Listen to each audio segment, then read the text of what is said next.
রণবীর সিং এর ধুরন্ধর সিনেমার first look প্রকাশ পেয়েছে, পাচ্ছে প্রচুর প্রশংসা, অপরদিকে আবার একটু ট্রোলও হচ্ছে। আর এদিকে অজয় দেবগনের আঙ্গুল ডান্সে পাবলিক নিচ্ছে মজা। প্রথমেই আসা যাক রণবীর সিং এর ধুরন্ধর মুভিতে। রণবীর সিং এর ধুরন্ধর সিনেমার ফার্স্ট লুক প্রকাশ পেয়েছে। ফুল অ্যাকশন এই সিনেমার ফার্স্ট লুকেই ব্যাপক হাইপ তুলেছে। এই সিনেমায় রণবীরের যে লুক রে ভাই, পুরাই ভিলেন। তার যে একটা ব্যাড বয় ভিলেন টাইপের ক্যারেক্টার মানুষ মিস করতেছিল, সেই লুকই এবার হাজির হলো রণবীর। তার সোয়াগ, তার অ্যাটিটিউড সব মিলিয়ে তার ক্যারেক্টারকে নিয়ে গেছে একদম পিকে। লাস্ট আলাউদ্দিন খলজি ক্যারেক্টারে তার এই সোয়াগ দেখা গিয়েছে। আসলে পুরো টিজারটাই ছিল মাসালাদার অ্যাকশনে ভরপুর। এই সিনেমায় রণবীরকে দেখানো হবে একজন স্পাই হিসেবে। অ্যাকচুয়ালি স্পাই ধর্মী এই মুভিগুলা এমনই অ্যাকশনে ভরপুর থাকে। বলা হচ্ছে কোনো এক সত্য ঘটনার উপর ভিত্তি করে এই সিনেমা বানানো হচ্ছে। ওয়েল, এই সিনেমায় রণবীর ছাড়াও আরো থাকছে আরমান খান, অর্জুন রামপাল, অক্ষয় খান্না ও সঞ্জয় দত্ত। এখানে আরমান খানের লুকটাও কিন্তু ছিল সেই লেভেলের। আর অক্ষয় খান্নার কথা কি বলবো, পুরাই ব্যাড বয় টাইপের। এখন আসি মেইন পয়েন্ট। এই সিনেমায় রণবীর ট্রল হচ্ছে সিনেমার নায়িকার জন্য। এখানে নায়িকা হিসেবে আছে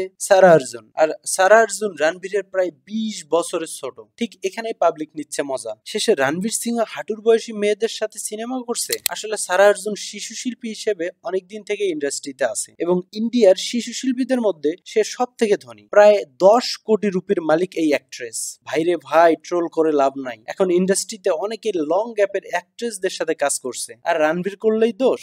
এখন দেখা যাক সিনেমায় সারা অর্জুন আর রণবীরের রোমান্স কেমন জমে। এখানে সারাকেও কিন্তু অনেক গ্ল্যামার্সই লাগছে। ধুরন্ধর মুক্তি পাবে 5 ডিসেম্বর প্রভাসের রাজা সাব সিনেমার সাথে। এবার দেখা যাক দুই সিনেমার ক্লাশ কেমন জমে।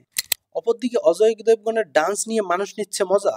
হ্যাঁ ভাই, এই এক বান্দা যে তার ডান্স স্টেপ দেখিয়ে প্রতিবারে পাবলিককে কনফিউজড করে দেয়। আরে এটা ডান্স নাকি অন্য কিছু? সান অফ সর্দার 2 এর নতুন গানে অজয় দেবগন আঙ্গুল দিয়ে নাচের এক নতুন স্টেপ দেখিয়েছে, আর এতেই পাবলিক নিচ্ছে মজা। আরে লোকটা করছে কি? অবশ্য অজয় দেবগনের আঙ্গুল নিয়ে এই প্রথম, এটা কোনো ডান্স নয়। এর আগেও তার অমন আঙ্গুল ডান্স দেখিয়েছিল। আর যাই হোক, অজয় দেবগন নাচবে না, আঙ্গুল দিয়েই কাজ চালাবে। অজয় দেবগনের আঙ্গুল ফ্যান্টাসি অনেক আগে থেকেই।